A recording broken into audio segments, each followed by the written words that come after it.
पाकिस्तान और दुनिया भर से देखने और सुनने वालों को अस्सलाम वालेकुम। रजीम चेंज ऑपरेशन के बाद से अब तक पाकिस्तानियों ने बहुत सारी ऐसी चीज़ें देखी हैं जो पहले कभी नहीं देखी थी। इस वक्त भी इमरान खान साहब को गिरफ़्तार कर लिया गया है तोशा खाना केस में, जो कि आप सब जानते हैं किस तरह के ये जज हुमायूं दिलावर साहब थे और किस तरह से वो इमरान खान साहब के वकला को धमका रहे थे और बग़ैर उनको सुने जो है वो फ़ैसले दे रहे थे। उनका हर फैसला जो है वो इस्लामाबाद हाई कोर्ट में चैलेंज किया जाता था और इस्लामाबाद हाई कोर्ट के चीफ जस्टिस साहब, जो कि इस सारे मामले में सहूलतकार हैं, जो कि 9 मई को भी इमरान खान साहब की गिरफ़्तारी के मुकम्मल ज़िम्मेदार थे, उन्होंने पूरी सहूलतकारी दी। वो अदालत में कुछ फ़ैसला देते हैं और जब लिख कर उनका फ़ैसला सामने आता है तफसीली, तो उसके अंदर कुछ और ही निकल आता है। तो उन्होंने पूरी सहूलतकारी की। ये फ़ैसला उन्होंने जो कल उन्होंने फ़ैसला दिया है, इसके बारे में ये कहा जा रहा है, जो इस तरह के एक्सपर्ट्स हैं वो बता रहे हैं कि इस फैसले के अंदर जिस तरह से लैंग्वेज यूज़ हुई है, जिस तरह से 4 अगस्त का अल्फाज का इस्तेमाल हुआ है या टू का इस्तेमाल हुआ है, तो इससे साफ जाहिर था कि ये फ़ैसला एक दिन पहले लिख लिया गया था। मगर उस फैसले को एक दिन पहले लिखने के बावजूद भी कल शाम को 4 बजे के बाद सुनाया गया, सिर्फ इस वजह से कि इमरान खान साहब के वकला सुप्रीम कोर्ट से रुजू ना कर सके। इस तरह chief justice Islamabad high court Aamir Farooq साहब ने पूरी सहूलतकारी दी जो है इमरान खान साहब की गिरफ़्तारी के लिए। और फिर हुमायूं दिलावर साहब के मुतल्लिक तो सब पहले ही कह रहे थे कि उन्होंने तो फ़ैसला देना ही देना है इमरान खान साहब के ख़िलाफ़। वो इमरान खान साहब के वकला को नहीं सुनना चाहते थे। वो इमरान खान साहब के वकला जो उनसे रिकॉर्ड मांगते थे तोशा खाना का, वो रिकॉर्ड वो उनको नहीं देना चाहते थे। और वो इमरान खान साहब के जो गवाह थे वो उन गवाह को भी पेश नहीं होने देना चाहते थे। और वो उसके ऊपर जो है वो लगा देते थे कि जी नहीं जी, ख़त्म जी, आपको जो है गवाह पेश करने की मैं इजाज़त ही नहीं देता। तो इस तरह की वो चीज़ें कर रहे थे। इससे आप किसी भी आम पाकिस्तानी से भी पूछ लें तो वो कह सकता था कि हुमायूं दिलावर इमरान खान साहब के खिलाफ फ़ैसला देगा ही देगा। कल जो आमिर फ़ारूक साहब के पास जो मामला था, वो 3-4 जो पटिशनें थी, उन्होंने एक तो जो है वो केस तब्दील करना चाहते थे कि हमारा किसी और जज के पास केस लगाया जाए, वो भी रिजेक्ट कर दी गई। और इसके अलावा फेसबुक की जो पोस्टों वाला मामला है, बिल्कुल क्लियर चीज़ है। वीडियो भी अब तो आ चुकी हैं कि किसी ने वो वीडियो बनाई है और मुकम्मल उसके अंदर वो मौजूद है, मगर वो FIA की अधूरी सी एक रिपोर्ट जो है कि नामुकम्मल ही उसको कहा जा सकता है, कोई तहकीकात नहीं थी उसके ऊपर।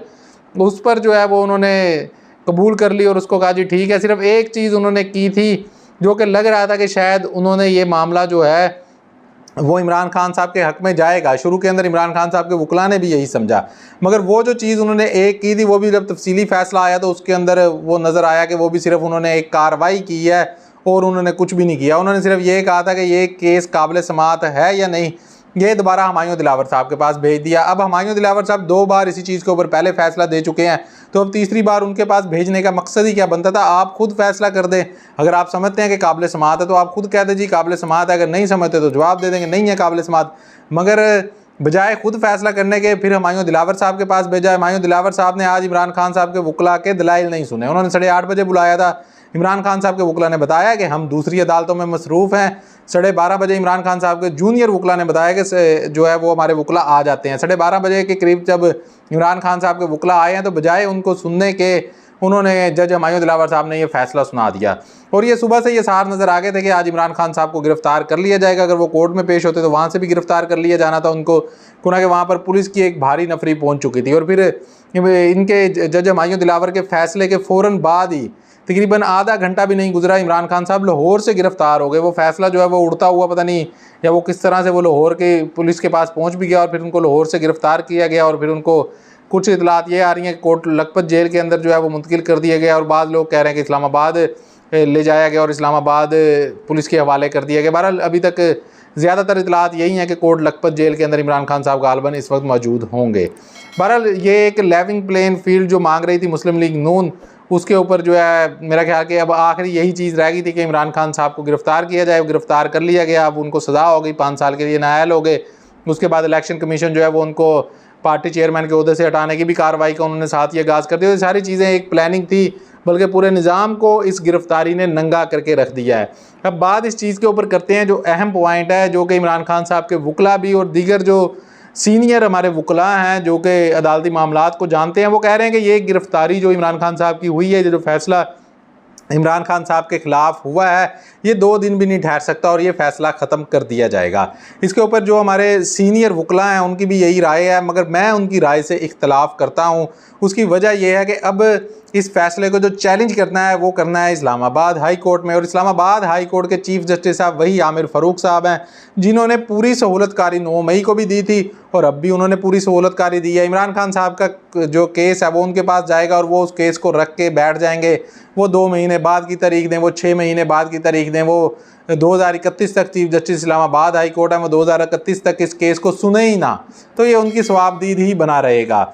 इसके बाद सुप्रीम कोर्ट से रजू किया जा सकता है, बिल्कुल सुप्रीम कोर्ट से रजू किया जा सकता है। मगर आपने देखा कि इमरान खान साहब के जो हालिया केसेस, जो दरखास्तें इमरान खान साहब के वकला सुप्रीम कोर्ट में लेकर गए हैं, उमर अता बंदयाल साहब ने उनके ऊपर खुद से स्टैंड लेने की बजाय उन्होंने जस्टिस याहिया अफरीदी साहब के पास उन केसेस को लगा दिया।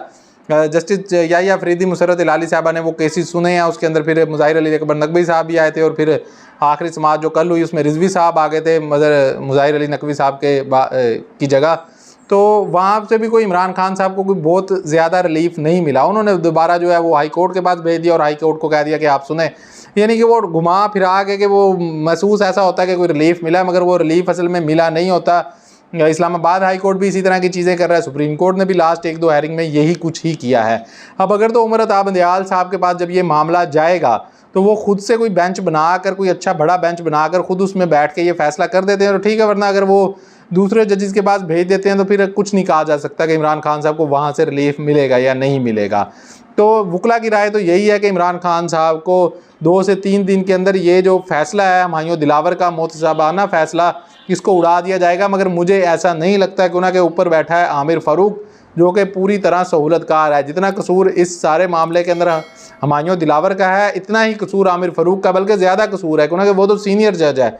उसको चाहिए था कि जब इमरान खान साहब इस जज के ऊपर अदम एतमाद कर रहे हैं तो किसी और जज के पास इस केस को लगा देते, मगर उन्होंने बार बार इसी जज के पास ये मामला भेजा है। तो मेरी राय, जो मेरी नाक़िस राय है वो ये है कि जब पूरी इंतज़ामिया ने, पूरे निज़ाम ने नंगे होकर बिल्कुल इमरान खान साहब को इस तरह से 2 नंबर तरीके से गिरफ़्तार किया है, सज़ा दिलवाई है, तो उन्होंने इसलिए नहीं दिलवाई कि 2 दिन के बाद इमरान खान साहब रिहा हो जाएं, बल्कि इमरान खान साहब को अंदर रखने का लंबा प्रोग्राम ये होगा। कम से कम इलेक्शन तक तो इमरान खान साहब को बाहर ये लोग नहीं आने देंगे।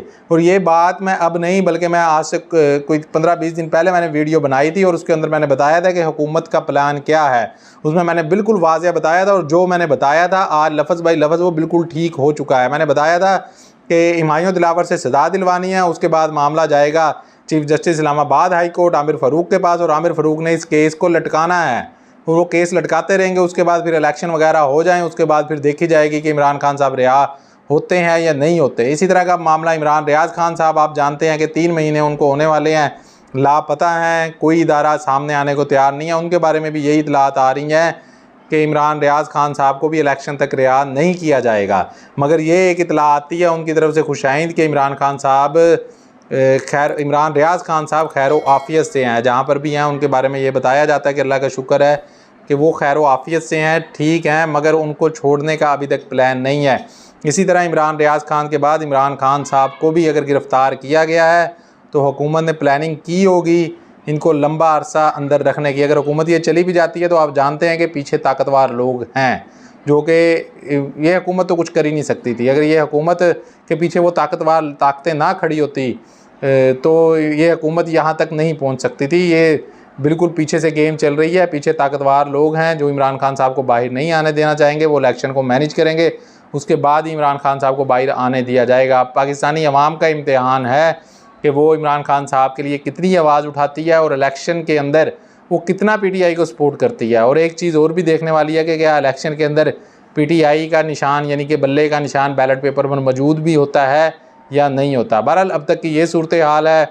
Vice chairman PTI Shah Mahmood Qureshi साहब की जानिब से एक वीडियो पैगाम भी जारी किया गया जिसके अंदर उन्होंने आवाम से बाहर निकलकर पुरअमन रहकर एहतजाज करने की दरख्वास्त की है। मिलते हैं इंशाल्लाह अगली वीडियो में। अपना ख्याल रखिएगा। अल्लाह हाफिज़।